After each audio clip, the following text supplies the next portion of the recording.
ಪಲಾಭಂ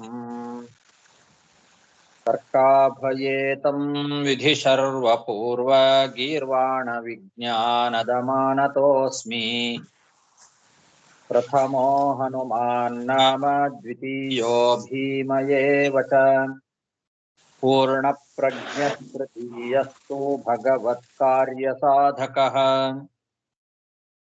ಬುದ್ಧಿರ್ಬಲಂ ಯಶೋಧೈರ್ಯಂ ನಿರ್ಭಯತ್ವಂ ಅರೋಗತಾ ಅಜಾಡ್ಯಂ ವಾಕ್ಪಟುತ್ವಂ ಚ ಹನುಮತ್ ಸ್ಮರಣಾದ್ ಭವೇತ್ ಪೃಥ್ವೀಮಂಡಲ ಮಧ್ಯಸ್ಥಾಃ ಪೂರ್ಣಬೋಧಮತಾನುಗಾಃ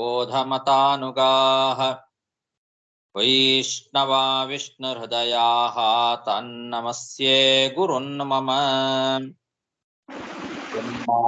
ಯಸ್ಯ ಯತೋನ್ವಯಾದಿತರತಶ್ಚಾರ್ಥೇಷ್ವಭಿಜ್ಞಸ್ವರಾಟ್ ತೇನೇ ಬ್ರಹ್ಮಹೃದಾಯ ಆದಿಕವಯೇ ಮುಹ್ಯಂತಿ ಯಂ ಸೂರಯಃ ತೇಜೋ ವಾರಿ ಮೃದಾಂ ಯಥಾ ವಿನಿಮಯೋ ಯತ್ರ ತ್ರಿಸರ್ಗೋ ಮೃಷಾ ಸ್ವೇನ ಸದಾ ನಿರಸ್ತಕುಹಕಂ ಸತ್ಯಂ ಪರಂ ಧೀಮಹಿ ಸೃಷ್ಟಿಸ್ಥಿತ್ಯಪ್ಯೇಹಾ ನಿಯತಿದೃಶಿತಮೋ ಬಂಧಮೋಕ್ಷಾಶ್ಚ ಯಸ್ಮಾತ್ ಅಸ್ಯ ಶ್ರೀ ಬ್ರಹ್ಮರುದ್ರ ಪ್ರಭೃತಿ ಸುರನರದ್ವೀಷ ಶತ್ರುತ್ಮಕಸ್ಯ ವಿಷ್ಣೋರ್ವ್ಯಸ್ತಾಃ ಸಮಸ್ತಾಃ ಸಕಲಗುಣನಿಧಿಃ ಸರ್ವದೋಷವ್ಯಪೇತಃ ಪೂರ್ಣಾನಂದೋ ವ್ಯಯೋ ಯೋ ಗುರುರಪಿ ಪರಮಃ ಚಿಂತಯೇತಂ ಮಹಾಂತಂ ಯಂ ಪ್ರವ್ರಜन्तಮನುಪೇತಮಪೇತಕೃತ್ಯಂ ದ್ವೈಪಾಯನೋ ವಿರಹ ಕಾತರ ಆಜುಹಾವ ಪುತ್ರೇತಿ ತನ್ಮಯತಯಾ ತರವೋಪಿ ನೇದುಃ तं ಸರ್ವಭೂತಹೃದಯಂ ಮುನಿಮಾನತೋಸ್ಮಿ ಶ್ರೀಗುರುಭ್ಯೋ ನಮಃ ಹರಿಃ ಓಂ.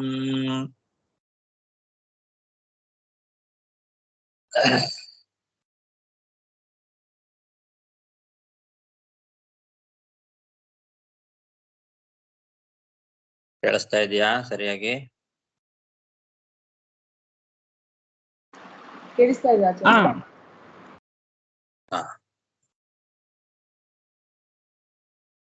ಶ್ರೀಮದ್ ಭಾಗವತದ ಚತುರ್ಥ ಸ್ಕಂಧ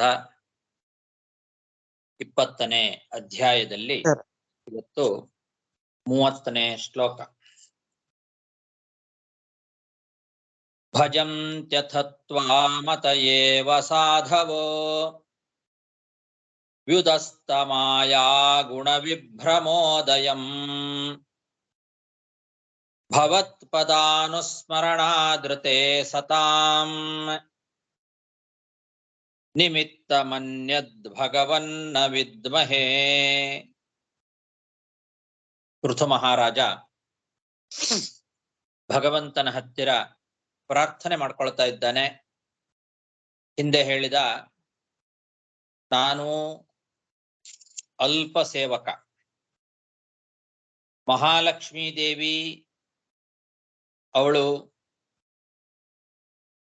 ದೊಡ್ಡ ಸೇವೆಯನ್ನ ಮಾಡ್ತಾ ಇದ್ದಾಳೆ, ಉತ್ತಮ ಭಕ್ತಳು, ಅವಳು ಸೇವೆ ಮಾಡ್ತಾಳೆ, ನಾನು ಸೇವೆ ಮಾಡ್ತೇನೆ. ಆದ್ರೆ ನೀನು ಅವಳ ಸೇವೆಯನ್ನಾದರೂ ಸರಿ, ನನ್ನ ಸೇವೆಯನ್ನಾದರೂ ಸರಿ ಸ್ವೀಕಾರ ಮಾಡೋದು ಕೇವಲ ನಮ್ಮ ಮೇಲಿನ ವಾತ್ಸಲ್ಯದಿಂದ ಅಷ್ಟೇ. ನಿನಗದ್ರಿಂದ ಏನು ಆಗಬೇಕಾಗಿಲ್ಲ. ನೀನು ಸ್ವರಮಣ, ಆಪ್ತಕಾಮ, ಪೂರ್ಣ ಆನಂದ ಸ್ವರೂಪಿ. ಹಾಗಾಗಿ ನೀನು ನಾನು ಅಲ್ಪ ಅಂತ ಹೇಳಿ, ನಾನು ಮಾಡಿದ ಸೇವೆ ಅಲ್ಪ ಅಂತ ತಿಳ್ಕೊಂಡು ಅದನ್ನ ನೀನು ನೆಗ್ಲೆಕ್ಟ್ ಮಾಡೋದಿಲ್ಲ, ಅದನ್ನೂ ನೀನು ಸ್ವೀಕಾರ ಮಾಡ್ತಿದ್ದಿ. ಮಾಡುವ ಅಲ್ಪ ಸೇವೆಯನ್ನು ಕೂಡ ಮಹತ್ತನ್ನಾಗಿ ಮಾಡ್ತಿದ್ದಿ ನೀನು ಸ್ವೀಕಾರ ಮಾಡೋದ್ರಿಂದ ಅಂತ ಹೀಗೆ ಹಿಂದೆ ಸ್ತೋತ್ರ ಮಾಡಿದ್ದ. ಈಗ ತನ್ನ ಮಾತನ್ನ ಹಾಗೆ ಮುಂದುವರಿಸ್ತಾ, ನೀನು ಭಕ್ತರಿಂದ ಸೇವೆಯನ್ನ ಏನು ಸ್ವೀಕಾರ ಮಾಡ್ತಿದಿ, ಇದಕ್ಕೆ ಕಾರಣ ಅವರು ಮಾಡುವ ಭಕ್ತಿ ಹೊರತು ಬೇರೆ ಏನು ಅಲ್ಲ. ಒಬ್ಬನ ಸೇವೆ ನಾನು ಸ್ವೀಕಾರ ಮಾಡಬೇಕು, ಅವನು ಸೇವೆಗೆ ಅರ್ಹ ಅಂತ ತೀರ್ಮಾನ ಮಾಡೋದು ಭಕ್ತಿ ಬಿಟ್ರೆ ಬೇರೆ ಯಾವುದೂ ಅಲ್ಲ. ಆ ಸೇವೆ ದೊಡ್ಡದೋ ಸಣ್ಣದೋ ಅದು ಅಲ್ಲ, ಅದು ದೊಡ್ಡದಾಗಿರ್ಲಿ ಸಣ್ಣದಾಗಿರ್ಲಿ, ಭಕ್ತಿಯಿಂದ ಮಾಡಿದ ಸೇವೆಯನ್ನ ನೀನು ಸ್ವೀಕಾರ ಮಾಡ್ತಿದ್ದಿ. ಆದ್ರಿಂದಲೇ ಸಜ್ಜನರು ನಿನ್ನನ್ನ ಸೇವೆ ಮಾಡ್ತಾರೆ. ಈ ಕಾರಣದಿಂದಲೂ ನಾನು ಭಕ್ತಿಯಿಂದ ಸೇವೆ ಮಾಡ್ತಾ ಇದ್ದೇನೆ. ನನಗೆ ಆ ನಿನ್ನ ಸೇವೆಯನ್ನ ಮಾಡುವ ಅವಕಾಶವನ್ನ ಕೊಡು ಅಷ್ಟೇ, ನನಗೆ ಬೇರೆ ಏನು ಬೇಡ ಅಂತ. ಬೇರೆ ಯಾವ ವರವನ್ನು ನಾನು ಕೇಳೋದಿಲ್ಲ. ಬುದ್ಧಿವಂತರು ಯಾರು ಕೂಡ ಲೌಕಿಕವಾದ ವಿಷಯ ಪದಾರ್ಥಗಳ ವರವನ್ನ ಕೇಳೋದಿಲ್ಲ, ಕೇಳಬಾರದು. ನನಗೆ ನಿನ್ನ ಆ ಸೇವೆಯ ಅವಕಾಶವನ್ನ ನನಗೆ ಕೊಡು. ಸಜ್ಜನರೆಲ್ಲೂ ಕೂಡ ಆ ಕಾರಣದಿಂದಲೇ ನಿನ್ನನ್ನ ಸೇವೆ ಮಾಡ್ತಾರೆ. ಮಹತ್ತಾದ ಸೇವೆಗೆ ನೀನು ಮಹತ್ವ ಕೊಡ್ತಿ ಅಂತಾಗಿದ್ರೆ ಇದು ಸಾಧ್ಯವಾಗ್ತಿರ್ಲಿಲ್ಲ. ಯಾಕೆಂದ್ರೆ ನಾವು ಮಾಡೋದೆಲ್ಲ ಬಹಳ ಅಲ್ಪವಾದ ಸೇವೆ. ದೊಡ್ಡ ಸೇವೆಗೆ ಮಾತ್ರ ನೀನು ಮಹತ್ವ ಕೊಡ್ತಿದಿ, ಈ ಸಣ್ಣ ಸಣ್ಣ ಸೇವೆಗೆ ಮಹತ್ವ ಕೊಡೋದಿಲ್ಲ ನೀನು ಅಂತಾಗಿದ್ರೆ ಇದು ಸಾಧ್ಯವಾಗ್ತಿರ್ಲಿಲ್ಲ. ಸಜ್ಜನರು ಯಾರು ಕೂಡ ನಿನ್ನನ್ನು ಸೇವೆ ಮಾಡ್ತಿರ್ಲಿಲ್ಲ. ಮಾಡ್ತಾ ಇದ್ದಾರೆ ಎಲ್ರೂ ಕೂಡ. ನೀನು ಪ್ರಾಕೃತ ಗುಣ ವಿಕಾರ ರಹಿತನಾದವನು, ಭಕ್ತವತ್ಸಲ. ಈ ಕಾರಣದಿಂದಲೇನೆ ಎಲ್ಲ ಸಜ್ಜನರು ನಿನ್ನನ್ನು ಸೇವೆ ಮಾಡ್ತಾ ಇದ್ದಾರೆ.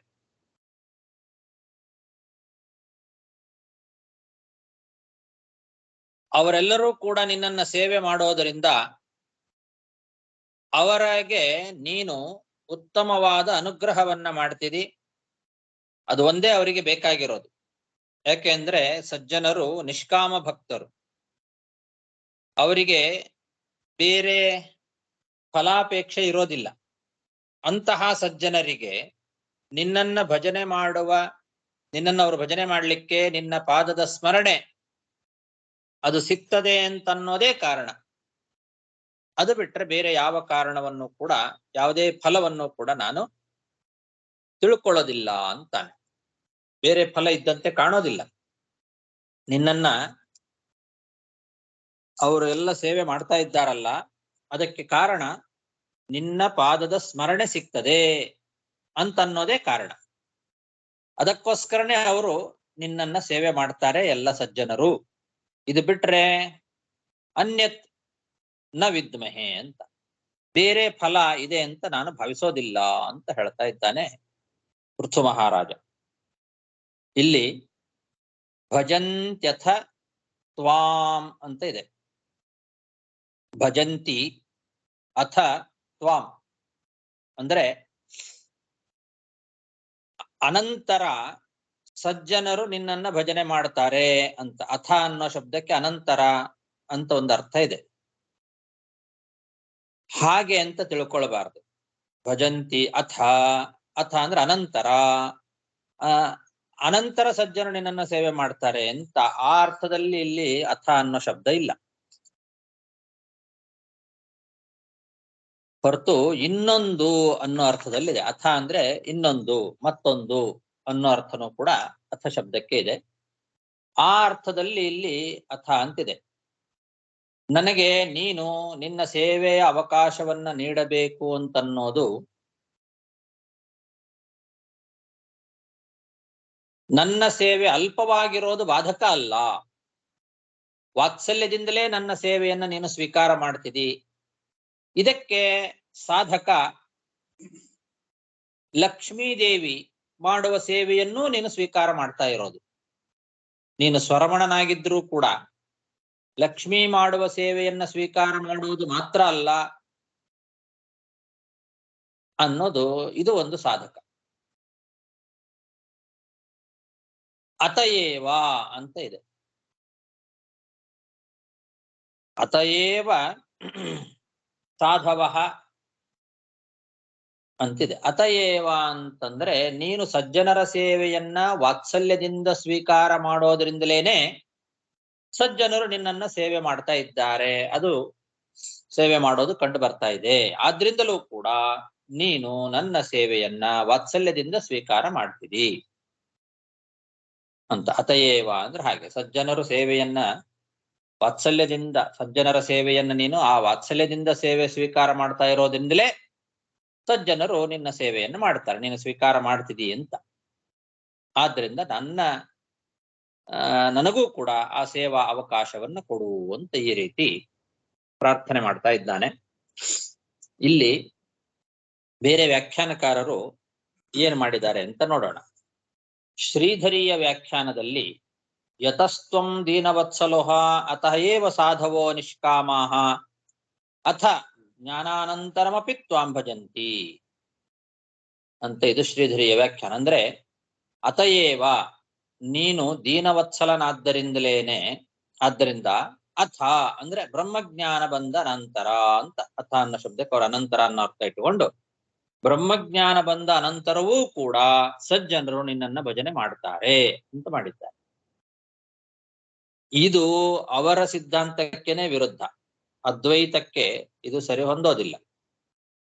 ಯಾಕೆಂದ್ರೆ ಬ್ರಹ್ಮಜ್ಞಾನ ಅಂತಂದ್ರೆ ಅದ್ವೈತ ಸಿದ್ಧಾಂತದಲ್ಲಿ ನಿರ್ಗುಣ ಬ್ರಹ್ಮನನ್ನ ತಿಳಿಯೋದು.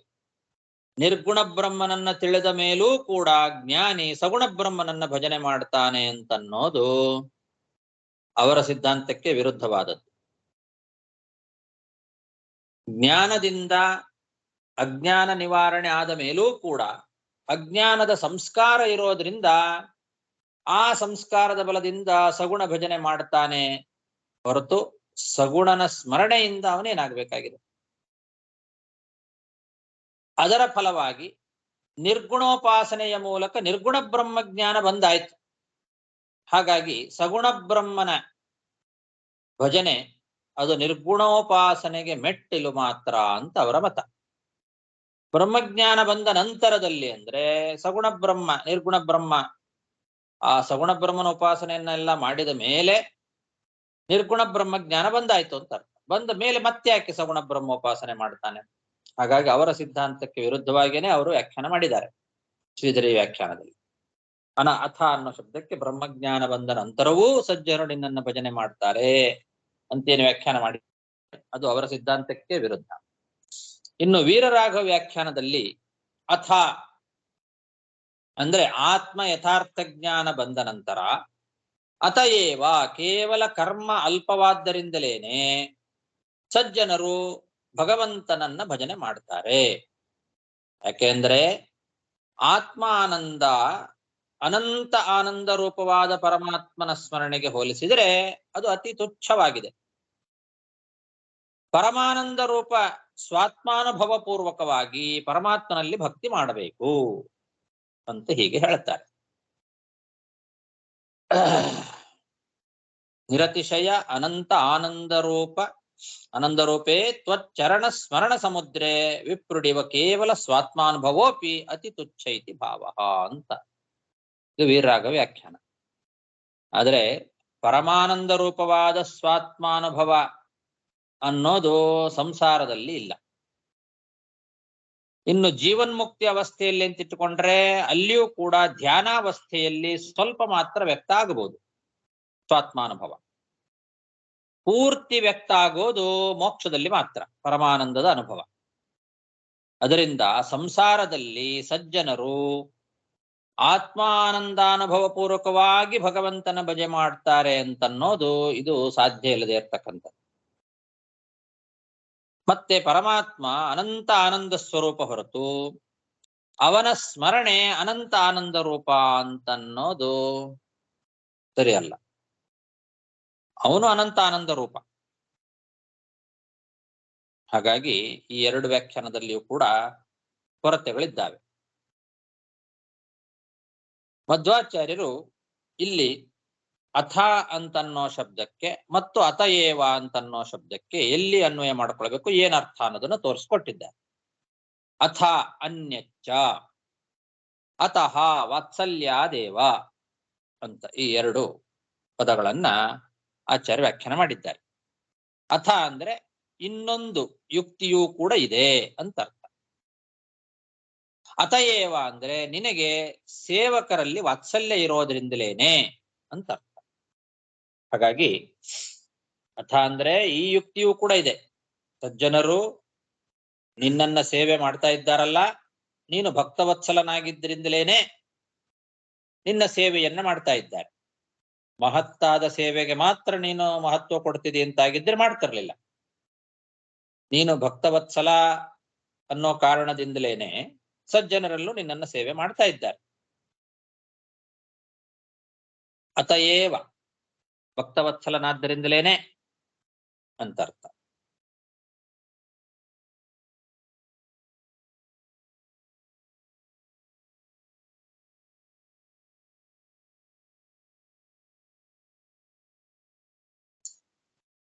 ನನಗೆ ನೀನು ನಿನ್ನ ಸೇವೆಯ ಅವಕಾಶವನ್ನ ನೀಡಬೇಕು ಅಂತನ್ನೋದು ನನ್ನ ಸೇವೆ ಅಲ್ಪ ಆಗಿರೋದಕ್ಕೆ ಅದು ಬಾಧಕ ಆಗೋದಿಲ್ಲ. ಸೇವೆ ಸ್ವೀಕಾರ ಮಾಡು ಅಂತನ್ಲಿಕ್ಕೆ ನಾನು ಅಲ್ಪ ಸೇವೆ ನಂದು ಅನ್ನೋದು ಅದು ಬಾಧಕ ಅಲ್ಲ ಅನ್ನೋದು ಒಂದು ಕಾರಣ. ಈ ಕಾರಣ ಇರೋದ್ರಿಂದ ಅಂತ ಅರ್ಥ.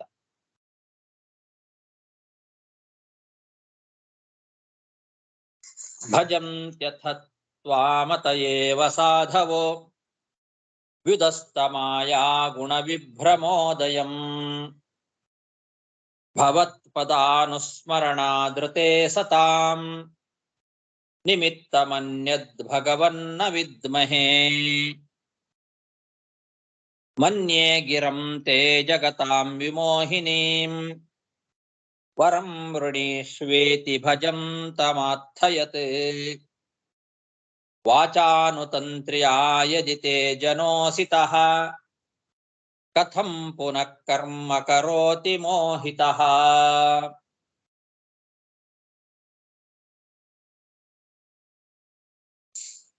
ಮತ್ತೆ ಭಗವಂತ ಇವನಿಗೆ ಋತು ಮಹಾರಾಜನಿಗೆ ಏನಾದ್ರೂ ವರ ಕೇಳು ಅಂತಂದಿದ್ದ. ಏನಾದ್ರೂ ವರ ಕೇಳು ಅಂತಂದದ್ದಕ್ಕೆ ಇಲ್ಲಿ ಹೇಳ್ತಾ ಇದ್ದಾನೆ ಈ ಪೃಥು ಮಹಾರಾಜ, ನಿನ್ನನ್ನ ಸ್ಮರಣೆ ಮಾಡಲಿಕ್ಕೆ ಫಲ ಯಾವುದು ಅಂದ್ರೆ ಮೋಕ್ಷವೇ ಫಲ.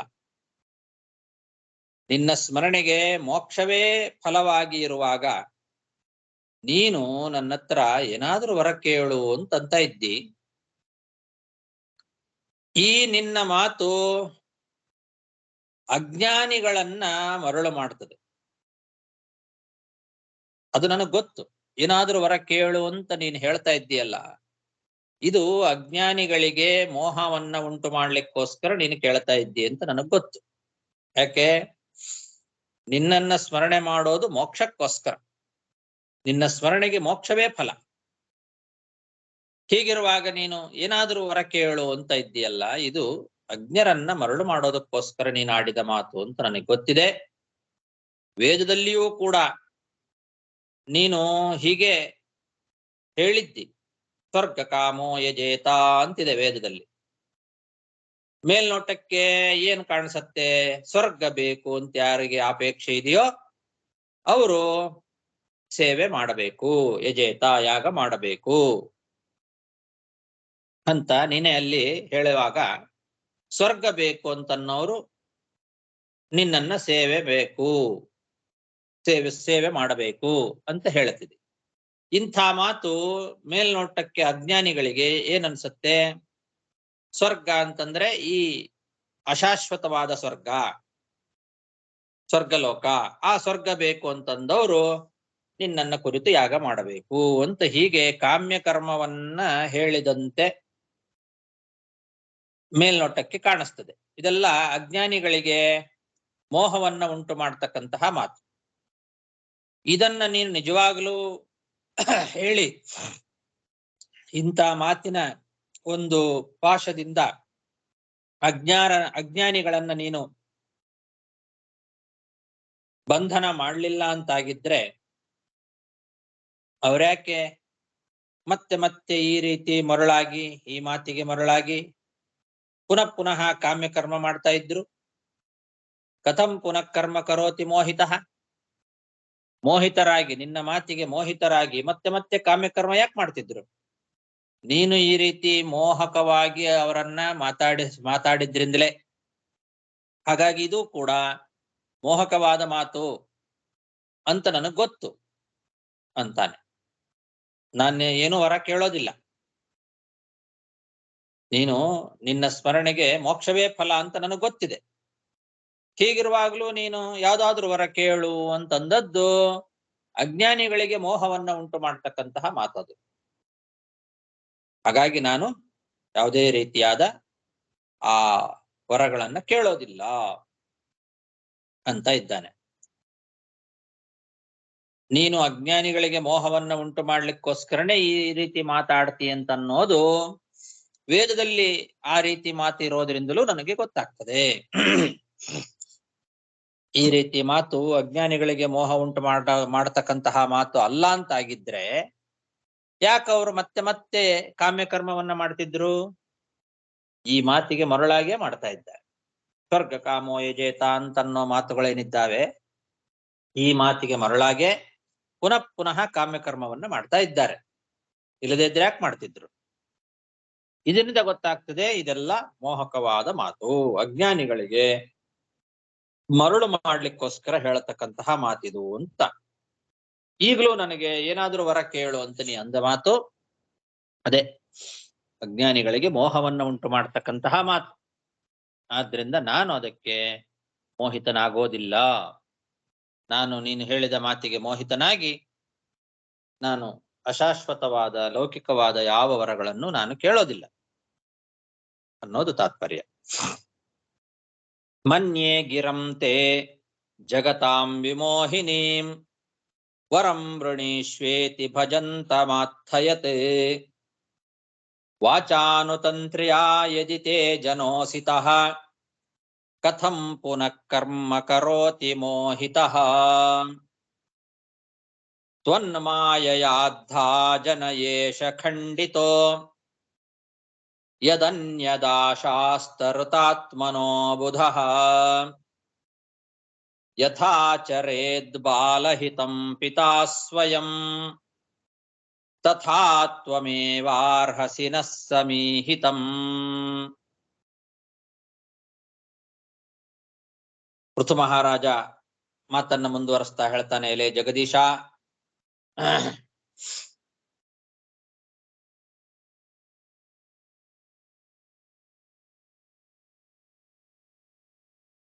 ಎರಡು ರೀತಿ ಪಾಠ ಇದೆ ಇಲ್ಲಿ. ತ್ವನ್ಮಾಯಯಾದ್ಧ ಜಗದೀಶ ಖಂಡಿತೋ ಅಂತ ಒಂದು ಪಾಠ ಇದೆ. ತ್ವನ್ಮಾಯಯಾದ್ಧ ಜನಯೇಶ ಖಂಡಿತೋ ಅಂತ ಮತ್ತೊಂದು ಪಾಠ ಇದೆ. ಅಲ್ಲಿ ಜಗದೀಶ ಅಂತ ಇರಬೇಕು ಪುಸ್ತಕದಲ್ಲಿ, ಅಲ್ವಾ? ನಿಮ್ಮ ಪುಸ್ತಕದಲ್ಲಿ ತ್ವನ್ಮಾಯಯಾದ್ಧ ಜಗದೀಶ ಖಂಡಿತೋ ಅಂತಿದೆ ಅನ್ಸುತ್ತೆ. ಜಗದೀಶ್ ಅದೇ ಜಗದೀಶ ಅಂದ್ರೆ ಜಗತ್ತಿಗೆ ಒಡೆಯನಾದಂತಹ ಭಗವಂತನೇ ಎಲೆ ಜಗದೀಶ ಅಂತ ಅದರ ಸಂಬೋಧನೆ ಮಾಡಿ ಹೇಳ್ತಾ ಇದ್ದಾನೆ ಅಂತ ಇಟ್ಕೊಳ್ಬೇಕು. ಒಂದ್ ವೇಳೆ ಜಗದೀಶ ಅಂತ ಇಲ್ಲ, ಜನ ಏಷ ಖಂಡಿತ ಅಂತಿದೆ ಅಂತಾದ್ರೆ ಏಷಃ ಜನಃ, ಈ ಜನ ಅಂದ್ರೆ ಈ ಮೋಹಿತರಾದ ಅಜ್ಞಾನಿಗಳಾಗಿರ್ತಕ್ಕಂತಹ ಜನ ಅಂತ. ಜನ ಈಶ ಅಂತಿದೆಯಾ? ಎರಡು ಪಾಠ ಇದೆ. ಜನ ಈಶ ಖಂಡಿತ ಅಂತನ್ನೋದನ್ನ ವಿಜಯಧ್ವಜ ತೀರ್ಥರು ಹಾಗೆ ತಗೊಂಡಿದ್ದಾರೆ. ಅಬುಧಃ ಯೋ ಜನಃ ಋತಾತ್ಮನಃ ಸತ್ಯಾತ್ಮನಃ ಅಂತ ಈ ರೀತಿ ಜನಃ ಅಂತ ತಗೊಂಡಿದ್ದಾರೆ.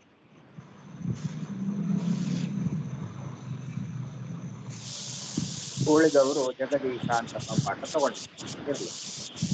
ನೋಟ್ ಮಾಡ್ತಾರೆ. ಎಲೆ ಜಗದೀಶ, ಜಗದೋತ್ತಮ, ಜಗತ್ತಿಗೆ ಒಡೆಯನಾಗಿರ್ತಕ್ಕಂಥ ಭಗವಂತನೇ, ಈಗಾಗಲೇ ನಿನ್ನ ಬಂಧಕ ಶಕ್ತಿಯಿಂದ ಮರುಳಾಗಿ ಅಜ್ಞಾನಿಗಳು ನಿನ್ನನ್ನ ಹೊಂದೋದು ಬಿಟ್ಟು ಬೇರೆ ಬೇರೆ ಸ್ವರ್ಗ ಮೊದಲಾದ ಫಲಗಳನ್ನ ಅಪೇಕ್ಷೆ ಪಡ್ತಾ ಇದ್ದಾರೆ.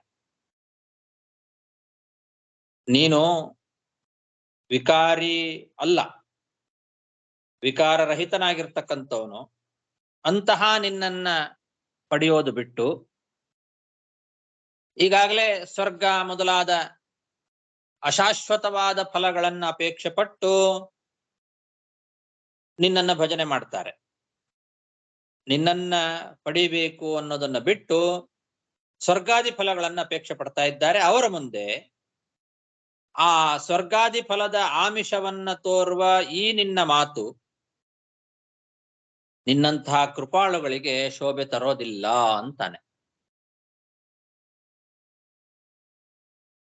ನೀನು ಅವರನ್ನ ಬಂಧನ ಮಾಡ್ತಾ ಇದ್ದಿ ಮತ್ತು ಸ್ವರ್ಗ ಮೊದಲಾದ ಫಲಗಳ ಆಸೆಯನ್ನ ತೋರಿಸುವ ಮೂಲಕವಾಗಿ ಮತ್ತು ಅವರನ್ನ ಕಾಮ್ಯ ಕರ್ಮಗಳಿಗೆ ಒಳಗಾಗುವಂತೆ ಮಾಡ್ತಾ ಇದ್ದಿ. ಇದು ನಿನಗೆ ಶೋಭಿಸ್ತಕ್ಕಂಥದ್ದಲ್ಲ ಈ ಮಾತು.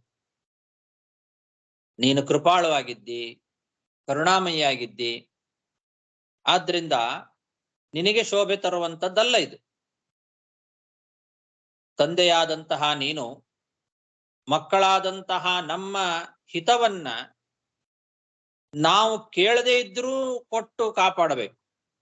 ಒಬ್ಬ ತಂದೆ ಮಕ್ಕಳು ಕೇಳದೇ ಇದ್ರೂ ಕೂಡ ಆ ಮಕ್ಕಳಿಗೆ ಯಾವುದು ಹಿತ ಅನ್ನೋದನ್ನ ತಿಳ್ಕೊಂಡು ತಾನಾಗಿಯೇ ಮಕ್ಕಳಿಗೆ ಹಿತವನ್ನ ಉಂಟು ಮಾಡ್ತಾನೆ. ಮಕ್ಕಳು ಕೇಳಬೇಕು ಅಂತಿಲ್ಲ, ನನಗದು ಬೇಕು ಇದು ಬೇಕು ಅಂತ ಕೇಳದೇ ಇದ್ರೂ ಮಕ್ಕಳಿಗೆ ಯಾವುದು ಹಿತ ಅನ್ನೋದನ್ನ ತಿಳ್ಕೊಂಡು ತಂದೆಯಾದವನು ಆ ಮಕ್ಕಳಿಗೆ ಹಿತವನ್ನ ಉಂಟು ಮಾಡುವಂತೆ ನೀನೇ ನಮಗೆ ಹಿತವನ್ನ ಉಂಟು ಮಾಡಬೇಕು.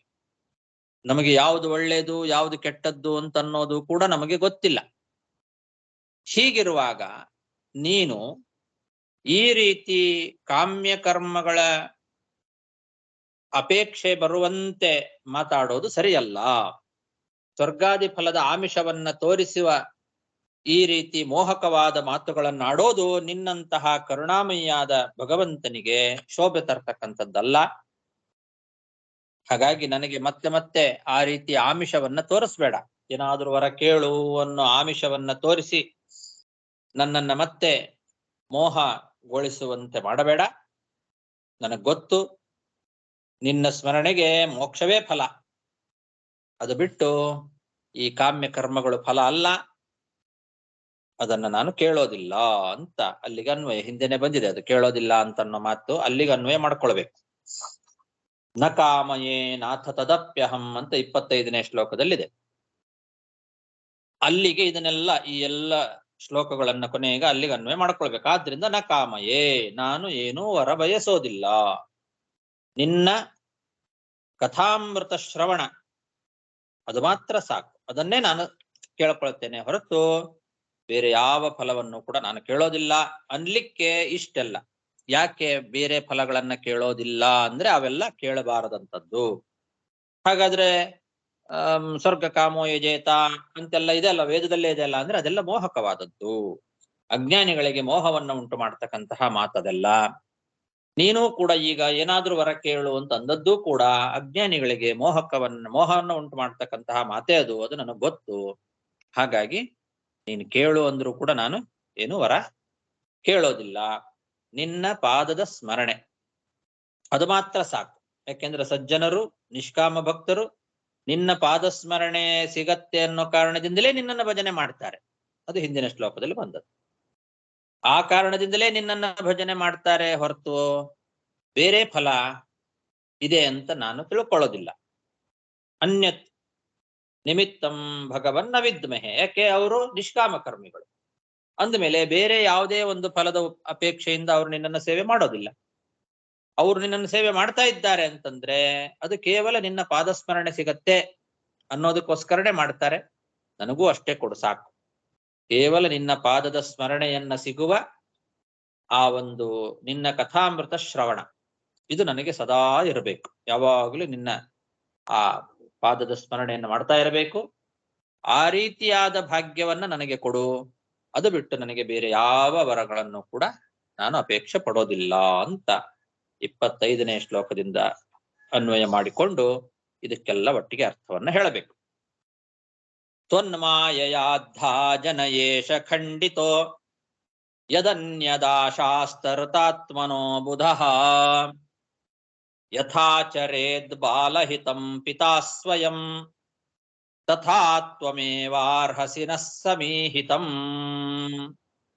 ಇಷ್ಟು ಋತು ಮಹಾರಾಜ ಹೇಳಿದಾಗ ಶ್ರೀ ಭಗವಾನುವಾಚ, ಭಗವಂತ ಮಾತಾಡ್ತಾ ಇದ್ದಾನೆ.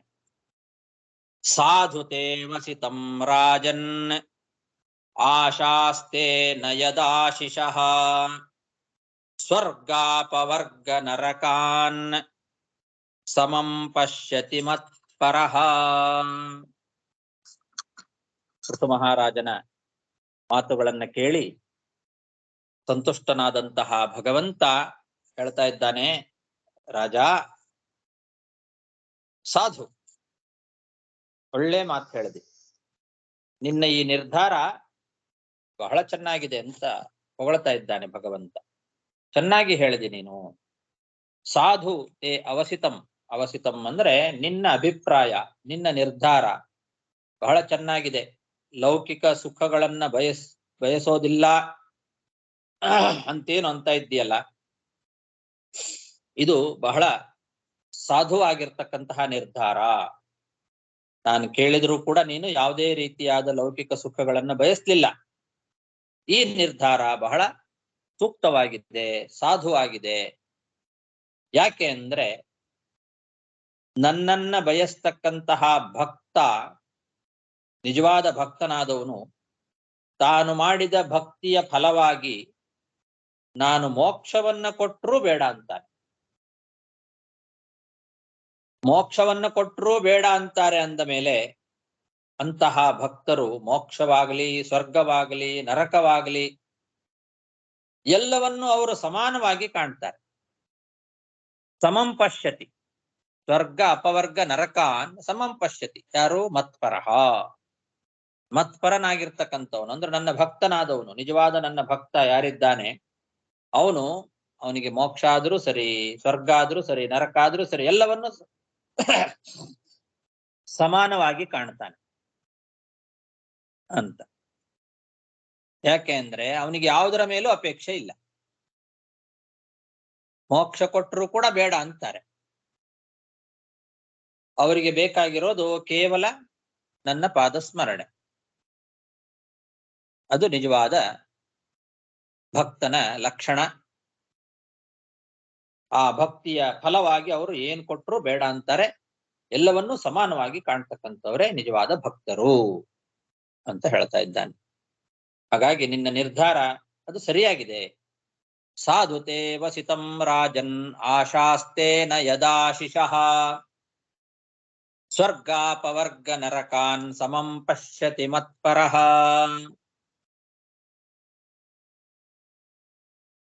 ಪ್ರೀತೋಹಂ ತೇ ಮಹಾರಾಜ ರೋಷಂ ದುಸ್ತ್ಯಜಮತ್ಯಜಃ ಶ್ರದ್ಧಾನೋ ಮದಾದೇಶಂ ತನ್ಮಹ್ಯಂ ಪರಮಾರ್ಹಣಂ. ಎಲೆ ಮಹಾರಾಜ, ನಾನು ನಿನ್ನ ಮೇಲೆ ಪ್ರಸನ್ನನಾಗಿದ್ದೇನೆ ಅಂತಾನೆ. ಪ್ರೀತೋಹಂ ತೇ, ನಾನು ನಿನ್ನಲ್ಲಿ ಪ್ರಸನ್ನನಾಗಿದ್ದೇನೆ. ನನ್ನ ಆದೇಶದಲ್ಲಿ ನೀನು ಶ್ರದ್ಧೆಯನ್ನ ಇಟ್ಟು ನಾನು ಹೇಳಿದಂತೆ ದುಸ್ತ್ಯಜವಾದ ಕೋಪವನ್ನು ಬಿಟ್ಟು ಬಿಟ್ಟಿದ್ದಿ. ನಿನಗೆ ಬಹಳ ದೊಡ್ಡ ಕೋಪ ಬಂದಿತ್ತು. ಯಾಕೆಂದ್ರೆ 99 ಯಾಗಗಳನ್ನ ಮಾಡೋದು ಅಷ್ಟು ಸುಲಭ ಅಲ್ಲ. ಅಷ್ಟು 99 ಯಾಗಗಳನ್ನ ಮಾಡಿ 100ನೇ ಯಾಗವನ್ನ ಮಾಡ್ಲಿಕ್ಕೆ ಅಂತ ಹೊರಟಾಗ ಇಂದ್ರ ಬಂದು ಅದನ್ನ ವಿಘ್ನ ಮಾಡಿದ ಅಂತಂದ್ರೆ ಎಷ್ಟು ಕೋಪ ಬಂದಿರ್ಬೇಕು. ಹಾಗಾಗಿ ಅದು ಬೇರೆಯವರಿಂದ ಬಿಡ್ಲಿಕ್ಕೆ ಸಾಧ್ಯ ಇಲ್ಲದೆ ಇರೋ ಅಷ್ಟು ದೊಡ್ಡ ಕೋಪ ಅದು. ಅದಕ್ಕೆ ದುಸ್ತ್ಯಜಂ ಅಂತಾನೆ ಭಗವಂತ. ದುಸ್ತ್ಯಜಂ ರೋಷಂ, ಬಿಡ್ಲಿಕ್ಕೆ ಸಾಧ್ಯ ಇಲ್ಲದೆ ಇರತಕ್ಕಂತಹ ಕೋಪವನ್ನು ಕೂಡ ನನ್ನ ಮಾತಿಗೆ ಬೆಲೆ ಕೊಟ್ಟು ನೀನು ಬಿಟ್ಟಿದ್ದಿ. ಅದೇ ಒಂದು ದೊಡ್ಡ ಪೂಜೆ ಅಂತಾನೆ. ನನಗೆ ನೀನು ಮಾಡಬಹುದಾದಂತಹ ದೊಡ್ಡ ಉತ್ತಮವಾದ ಪೂಜೆ ಅದೇ ಪರಮಾರ್ಹಣಂ. ಅದೊಂದು ದೊಡ್ಡ ಪೂಜೆ. ಕೋಪವನ್ನ ಬಿಡೋದೇ ಒಂದು ದೊಡ್ಡ ಪೂಜೆ. ಪುರಂದರದಾಸರು ಒಂದು ಪದ್ಯದಲ್ಲಿ ಹೇಳಿದ್ದು ನೆನಪಾಗ್ತದೆ. ಭಗವಂತನ ಪೂಜೆ ಯಾವುದು ಅಂತಂದ್ರೆ, ನಮ್ಮಲ್ಲಿರತಕ್ಕಂತಹ ದುರ್ಗುಣಗಳನ್ನ ಬಿಡೋದೇ ಒಂದು ದೊಡ್ಡ ಪೂಜೆ, ಕೋಪವನ್ನು ಬಿಡೋದೇ ಒಂದು ದೊಡ್ಡ ಪೂಜೆ ಅಂತ ಭಗವಂತನೇ ಹೇಳಿದ ಮಾತು. ತನ್ಮಹ್ಯಂ ಪರಮಾರ್ಹಣಂ, ನೀನೇನು ನನ್ನ ಮಾತಿನ ಕೇಳಿ ನನ್ನ ಮಾತಿನಂತೆ ನಡ್ಕೊಂಡೆಲ್ಲ, ಇದೇ ಒಂದು ದೊಡ್ಡ ಪೂಜೆ. ಆದ್ರಿಂದ ನನಗೆ ಬಹಳ ಸಂತೋಷ ಆಗಿದೆ ಅಂತ ಭಗವಂತ ಹೇಳ್ತಾ ಇದ್ದಾನೆ. ಪ್ರೀತೋಹಂ ತೇ ಮಹಾರಾಜ ರೋಷಂ ದುಸ್ತ್ಯಜಮತ್ಯಜಃ ಶ್ರದ್ಧಾನೋ ಮದಾದೇಶಂ ತನ್ಮಹ್ಯಂ ಪರಮಾರ್ಹಣಂ. ಮೈತ್ರೇಯ ಉವಾಚ ಇತಿ ವೈನ್ಯಸ್ಯ ರಾಜರ್ಷೇಃ ಅಭಿನಂದ್ಯಾರ್ಥವದ್ವಚಃ ಪೂಜಿತೋನುಗೃಹೀತ್ವೈನಂ ಗಂತುಂ ಚಕ್ರೇಚ್ಯುತೋ ಮತಿಂ. ಮೈತ್ರೇಯರು ವಿದುರನಿಗೆ ತಮ್ಮ ಪ್ರವಚನವನ್ನು ಮುಂದುವರಿಸ್ತಾ ಹೇಳ್ತಾರೆ. ಭಗವಂತ ಈ ರೀತಿಯಾಗಿ ಪೃಥು ಮಹಾರಾಜನಿಗೆ ಹೇಳಿ, ಆ ಪೃಥು ಮಹಾರಾಜನ ಅರ್ಥವತ್ತಾದ ಮಾತನ್ನ ಚೆನ್ನಾಗಿ ಪ್ರಶಂಸೆ ಮಾಡಿ, ಅವನಿಂದ ಪೂಜೆಯನ್ನ ಸ್ವೀಕಾರ ಮಾಡಿ, ಅವನಿಗೆ ಅನುಗ್ರಹವನ್ನು ಕೂಡ ಮಾಡಿ, ಭಗವಂತ ಅಲ್ಲಿಂದ ಹೊರಡಲಿಕ್ಕೆ ಸಿದ್ಧನಾದ ಅಂತ ಮೈತ್ರೇಯರು ಹೇಳ್ತಾ ಇದ್ದಾರೆ. ವೈನ್ಯಸ್ಯ, ರಾಜರ್ಷೇಹ ವೈನ್ಯಸ್ಯ ಅಂದ್ರೆ ವೇನನ ಮಗ ಅಂತರ್ಥ. ರಾಜರ್ಷಿಯಾದಂತಹ ವೈನ್ಯ, ವೇನನ ಮಗನಾದ ಪೃಥು ಮಹಾರಾಜನ ಮಾತುಗಳನ್ನ ಅಭಿನಂದ್ಯ, ಯದ್ವಚಃ ಅರ್ಥವದ್ವಚಃ, ಒಳ್ಳೆ ಅರ್ಥಪೂರ್ಣವಾದ ಮಾತು. ಆ ಪೃಥು ಮಹಾರಾಜ ಆಡಿದ ಮಾತು ಅರ್ಥವದ್ವಚಃ, ಆ ಅರ್ಥಪೂರ್ಣವಾದ ಮಾತನ್ನ ಅಭಿನಂದನೆ ಮಾಡಿ, ಪ್ರಶಂಸೆ ಮಾಡಿ, ಅವನಿಂದ ಪೂಜಿತಃ, ಪೂಜೆಯನ್ನ ಸ್ವೀಕಾರ ಮಾಡಿ, ಅನುಗೃಹೀತ್ವ ಏನಂ, ಅವನಿಗೆ ಅನುಗ್ರಹವನ್ನು ಕೂಡ ಮಾಡಿ, ಅಚ್ಯುತಃ ಗಂತುಂ ಮತಿಂ ಚಕ್ರೇ, ಹೊರಡಬೇಕು ಅಂತ ಮನಸ್ಸು ಮಾಡಿದ, ಅಲ್ಲಿಂದ ಹೊರಡಲಿಕ್ಕೆ ಸಿದ್ಧನಾದ. ಇತಿ ವೈನ್ಯಸ್ಯ ರಾಜರ್ಷೇರಭಿನಂದ್ಯಾರ್ಥವದ್ವಚಃ ಪೂಜಿತೋನುಗೃಹೀತ್ವೈನಂ ಗಂತುಂ ಚಕ್ರೇಚ್ಯುತೋ ಮತಿಂ. ದೇವರ್ಷಿ ಪಿತೃಗಂಧರ್ವ ಸಿದ್ಧಚಾರಣ ಪನ್ನಗಾಃ ಕಿನ್ನರಾಪ್ಸರಸೋ ಮರ್ತ್ಯಾಃ ಖಗಾ ಭೂತಾನ್ಯನೇಕಶಃ ಯಜ್ಞೇಶ್ವರ ಧಿಯಾ ರಾಜ್ಞಾ ವಾಗ್ವಿತ್ತಾಂಜಲಿ ಭಕ್ತಿತಃ ಸಭಾಜಿತಾಯ ಸರ್ವೇ ವೈಕುಂಠಾನುಗತಾಸ್ತತಃ. ಆಮೇಲೆ ಏನೇನ್ ಮಾಡಿದ ಅನ್ನೋದನ್ನ ಮೈತ್ರೇಯರು ಹೇಳ್ತಾ ಇದ್ದಾರೆ. ಈ ಭಗವಂತ ಯಜ್ಞೇಶ್ವರ ಎಲ್ಲರಿಂದಲೂ ಪೂಜ್ಯನಾಗಿರ್ತಕ್ಕಂಥವನು. ಎಲ್ಲರಲ್ಲಿಯೂ ಕೂಡ ಯಜ್ಞೇಶ್ವರನಾದಂತಹ ಭಗವಂತ ಪೂಜ್ಯನಾಗಿದ್ದಾನೆ ಅಂತ ತಿಳ್ಕೊಂಡಿದ್ದ ಪೃಥು ಮಹಾರಾಜ. ದೇವ ಋಷಿ ಪಿತೃ ಗಂಧರ್ವ ಸಿದ್ಧ ಚಾರಣ ಪನ್ನಗ, ಕಿನ್ನರರು ಅಪ್ಸರರು ಮತ್ತು ಮನುಷ್ಯರು ಮರ್ತ್ಯಾಹ, ಖಗಾಹ ಅಂದ್ರೆ ಪಕ್ಷಿಗಳು, ಭೂತಾನಿ ಅನೇಕಶಃ ಎಲ್ಲ ಭೂತಗಳು, ಹೀಗೆ ಎಲ್ಲರಲ್ಲಿಯೂ ಕೂಡ ಯಜ್ಞೇಶ್ವರ ಧಿಯಾ, ಅವರೆಲ್ಲರಲ್ಲಿಯೂ ಯಜ್ಞೇಶ್ವರನಾದ ಭಗವಂತನೇ ಇದ್ದು ಪೂಜೆಯನ್ನ ಸ್ವೀಕಾರ ಮಾಡ್ತಾನೆ ಅಂತ ತಿಳ್ಕೊಂಡು, ಹಾಗೆ ತನ್ನ ಒಳಗೂ ಕೂಡ ಇದ್ದು ಆ ಯಜ್ಞೇಶ್ವರನಾದ ಭಗವಂತನೇ ತನ್ನ ಪೂಜೆಯನ್ನ ತಾನೇ ಮಾಡಿಸ್ಕೊಳ್ತಾನೆ ಅಂತನ್ನೋ ಭಾವನೆಯನ್ನ ಇಟ್ಟುಕೊಂಡು ಪೃಥು ಮಹಾರಾಜ ಎಲ್ಲರಿಗೂ ಕೂಡ ಮಾತಿನ ಉಪಚಾರದ ಜೊತೆಗೆ ಯಥೇಚ್ಛವಾದ ಧನ ಮೊದಲಾದವುಗಳನ್ನ ಕೊಟ್ಟು ಕೈ ಮುಗಿದು ಭಕ್ತಿಯಿಂದ ಅವರನ್ನ ಆರಾಧನೆ ಮಾಡಿದ್ದಂತೆ, ಎಲ್ಲರನ್ನೂ ಕೂಡ. ಯಾಕೆಂದ್ರೆ ಅವನ ಯಜ್ಞಕ್ಕೆ ಎಲ್ಲರೂ ಕೂಡ ಬಂದಿದ್ರು. ಅವರೆಲ್ಲರಿಗೂ ಕೂಡ ವಾಗ್ವಿತ್ತಾಂಜಲಿ ಭಕ್ತಿತಃ ಅಂತ ಒಳ್ಳೆ ಮಾತು, ಅದು ಬಹಳ ಮುಖ್ಯವಾದದ್ದು. ಒಳ್ಳೆ ಮಾತಿನ ಮೂಲಕವಾದ ಉಪಚಾರ, ಅದರ ಜೊತೆಗೆ ಬೇಕಾದಷ್ಟು ಹಣ, ಯಥೇಚ್ಛವಾದ ಧನ, ಅದನ್ನೆಲ್ಲ ಕೊಟ್ಟು ಅವರ ಹತ್ರ ಭಕ್ತಿಯಿಂದ ಅವರಿಗೆಲ್ಲರಿಗೂ ಕೂಡ ಆರಾಧನೆ ಮಾಡಿದ್ದಾನೆ. ಆಮೇಲೆ ಈ ರೀತಿ ಆ ಪೃಥು ಮಹಾರಾಜನಿಂದ ಸಭಾಜಿತರಾಗಿ ಎಲ್ಲರೂ ಕೂಡ ಅವನ ಆ ಒಂದು ಉಪಚಾರವನ್ನ ಸ್ವೀಕಾರ ಮಾಡಿರ್ತಕ್ಕಂತಹ ಅವರೆಲ್ಲರೂ ಕೂಡ ತಮ್ಮ ತಮ್ಮ ಲೋಕಗಳಿಗೆ ಹೊರಟರು. ಹಾಗೆ ವೈಕುಂಠಾನುಗತಾಹ, ವಿಷ್ಣು ಪಾರ್ಷದರು ಅವರು ಕೂಡ ಬಂದಿದ್ರು. ಅವರು ಕೂಡ ಈ ಪೃಥು ಮಹಾರಾಜನಿಂದ ಸನ್ಮಾನವನ್ನ ಸ್ವೀಕಾರ ಮಾಡಿದ್ರು. ಅವರು ಕೂಡ ಪೂಜೆಯನ್ನು ಸ್ವೀಕಾರ ಮಾಡಿದರು.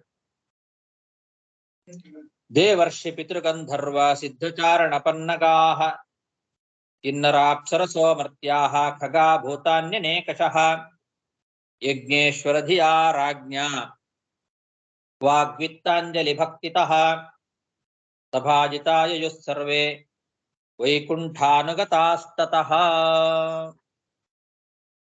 ಇಲ್ಲಿ ಯಜ್ಞೇಶ್ವರ ಧಿಯಾ ಅಂತ ಒಂದು ಮಾತಿದೆ. ಅಂದ್ರೆ ಎಲ್ಲರ ಒಳಗೂ ಭಗವಂತ ಯಜ್ಞೇಶ್ವರನಾದ ಭಗವಂತನೇ ಇದ್ದು ಪೂಜೆಯನ್ನ ಸ್ವೀಕಾರ ಮಾಡ್ತಾನೆ ಅಂತನ್ನೋ ಭಾವನೆಯಿಂದ ಪೃಥು ಮಹಾರಾಜ ಅವರೆಲ್ಲರಿಗೂ ಅವರೆಲ್ಲರ ಸೇವೆಯನ್ನ ಮಾಡಿದ ಅಂತ ಅರ್ಥ.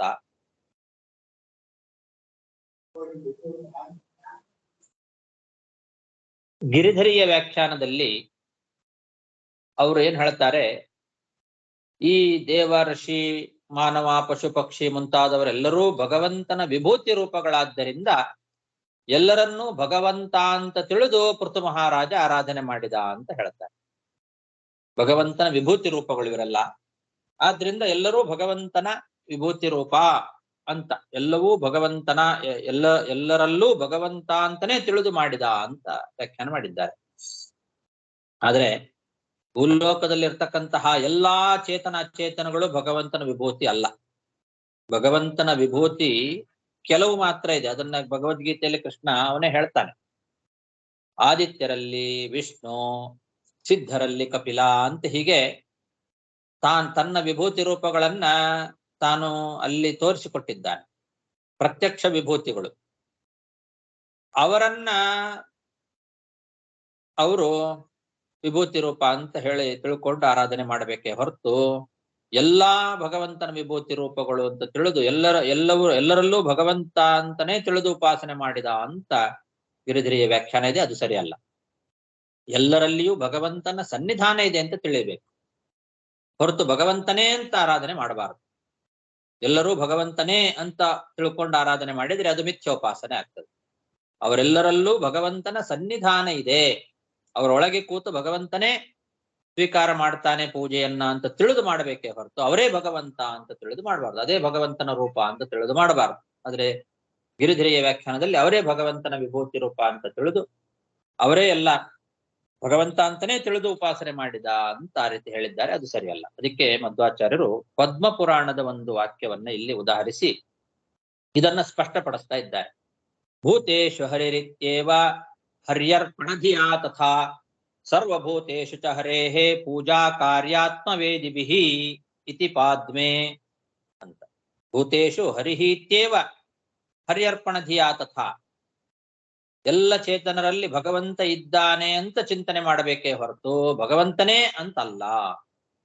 ಮತ್ತು ತನ್ನಲ್ಲಿಯೂ ಕೂಡ ಭಗವಂತ ಇದ್ದು ತನ್ನಿಂದ ಈ ಕರ್ಮವನ್ನ ಮಾಡಿಸಿ ತನಗೇ ಅರ್ಪಣೆ ಮಾಡಿಸ್ತಾನೆ ಅಂತ ತಿಳಿದು ಮಾಡಬೇಕು. ನಾನು ಮಾಡ್ತಾ ಇದ್ದೇನೆ ಅನ್ನೋ ಅಹಂಕಾರ ಇರಬಾರದು. ನನ್ನೊಳಗೂ ಕೂತು ಭಗವಂತನೇ ಮಾಡಿಸ್ತಾ ಇದ್ದಾನೆ, ತನ್ನ ಪೂಜೆಯನ್ನ ತಾನೇ ಸ್ವೀಕಾರ ಮಾಡ್ತಾನೆ, ತನ್ನಿಂದ ತಾನೇ ಪೂಜೆಯನ್ನ ಮಾಡಿಸ್ಕೊಳ್ತಾ ಇದ್ದಾನೆ ಅಂತ ಹಾಗೆ ತಿಳ್ಕೊಂಡು ಎಲ್ಲ ಪ್ರಾಣಿಗಳಲ್ಲಿಯೂ ಕೂಡ ಭಗವಂತನ ಪೂಜೆಯನ್ನ ಪರಮಾತ್ಮನ ಜ್ಞಾನಿಗಳು ಮಾಡಬೇಕು. ಕಾರ್ಯ ಆತ್ಮವೇದಿಭಿಹಿ ಪೂಜಾ ಅಂತ ಪದ್ಮಪುರಾಣ ಹೇಳ್ತಾ ಇದೆ. ಹಾಗಾಗಿ ಈ ಅನುಸಂಧಾನದಿಂದಲೇ ಇಲ್ಲಿ ಪೃಥು ಮಹಾರಾಜ ಮಾಡಿದ್ದೇ ಹೊರತು ಎಲ್ಲರನ್ನೂ ಭಗವಂತ ಅಂತ ತಿಳಿದು ಮಾಡಿದ್ದಲ್ಲ. ಭಗವಂತನ ಸನ್ನಿಧಾನ ಪಾತ್ರರು, ಎಲ್ಲರ ಒಳಗೆ ಭಗವಂತ ಕೂತು ಸೇವೆಯನ್ನು ಸ್ವೀಕಾರ ಮಾಡ್ತಾನೆ ಅನ್ನೋ ಅಭಿಪ್ರಾಯದಿಂದ ಅವರೆಲ್ಲರ ಸೇವೆಯನ್ನ ಈ ಪೃಥು ಮಹಾರಾಜ ಮಾಡಿದ. ಸಾಕು. ಶ್ರೀಕೃಷ್ಣಾರ್ಪಣಮಸ್ತು.